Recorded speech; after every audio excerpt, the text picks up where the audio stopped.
Hi, my name is Jo Webber. I'm Head of Herbal Education at PUKKA Herbs, and I'm also an Ayurvedic practitioner and a yoga teacher.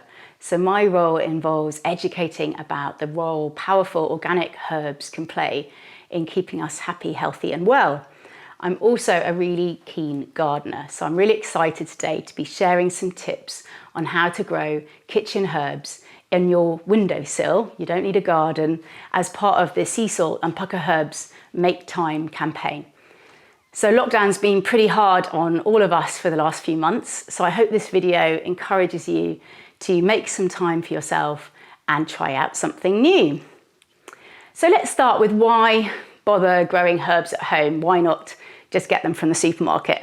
Well, first of all, it's a lot cheaper to grow your own, and you can also have herbs growing on your kitchen windowsill all year round. It's also likely that herbs that you grow at home yourself, such as these, are going to have way more vitamins, minerals and nutrients in them than supermarket grown herbs, which are often really forced along and they conk out after a week or two. So there's definitely going to be more powerful antioxidants in homegrown herbs than in ones you've bought from the supermarket.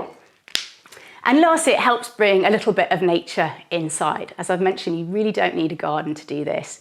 And you can use all these wonderful herbs to add so many new flavours to both savoury and sweet recipes. So, top tips for starting out. First of all, you can use anything to grow herbs. So I've got some fruit punnets here. There's a paper fruit punnet as well. You can even use a herbal tea box. Just fold the top inside and that holds compost really well. So looking at compost, I'm a really big fan of peat-free organic compost because it's definitely the more sustainable option. So you just need to fill your containers with your compost, but a good multi-purpose compost will work really well for that.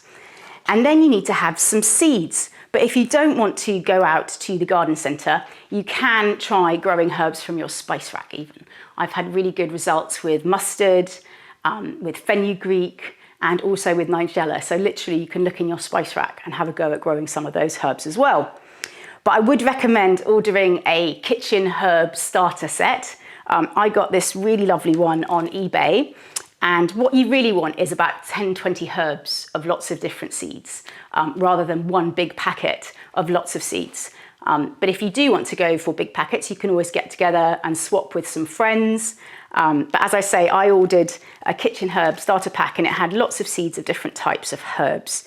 So when it comes to actually sowing the seeds, it couldn't be more simple. You've got your various containers, and of course you can use flower pots if you've got them, but I just want to show that you don't need special kit. And then you need to take the seeds. So this is parsley, one of my favourite herbs in the kitchen. So versatile. And here's some parsley that's just ready to be planted out into its own pots. And then you sprinkle lightly on the surface of the compost. So there's about 20 seeds in here.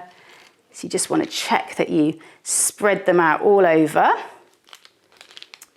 Got them all out. They're quite tiny, some of these seeds. And then very lightly sprinkle on another layer of compost, pat down, and then really important, a little bit of water. So this is my daughter's watering can. I hope she doesn't mind me using it. So you don't want to drown them, but it's really good to keep the top of the compost moist. Now, the most important part of sowing seeds at home is labelling, because I've learned from experience you think you'll remember which is in which tub, but they really all look the same once they've germinated. So I use old lolly sticks for this. You can, of course, buy special plant labels, but anything that lets you know. And then that can literally go on your kitchen windowsill in a nice sunny place to help with germination, just keeping the top of the compost moist. Lots of sunlight is great. If seedlings don't have enough light, they will get a bit leggy, so they really struggle to grow and find the light. So if your herbs do look a bit like this, they need a bit more light. And that's it. Shall we just sow one more? So we've got some chives here. Super versatile herb in the kitchen, and you can literally give these guys a haircut and chop some off. Use those in your potato salads or any recipes you fancy, and this part of the chive will regrow. So that will keep you going for ages.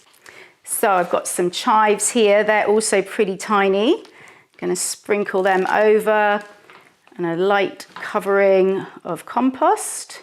They don't need too much. Label.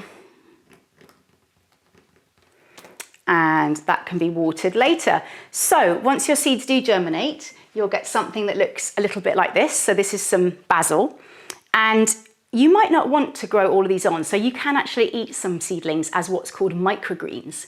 So I would encourage you, if you like basil, to just sow a whole packet and maybe sow 6 or 10 on, and then you can just wait for these to get about that high and then snip them off and put them in salads, and they're packed full of nutrients and they're really tasty too.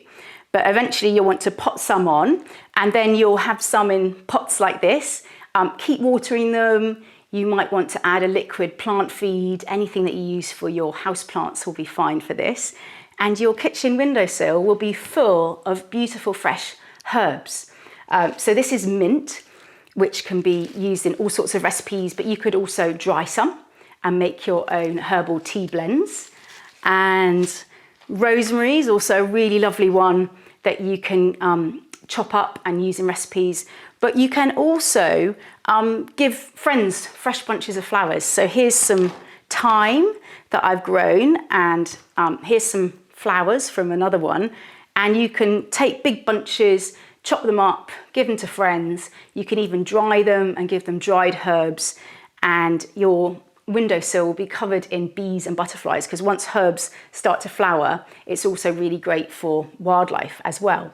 So you can keep them on a kitchen window box outside as well if you've got room to do that. So I hope this video has encouraged you to give growing herbs at home a go. It's really easy. You know exactly how the herbs have been treated. They haven't been sprayed with any pesticides, and they will really make your food taste delicious.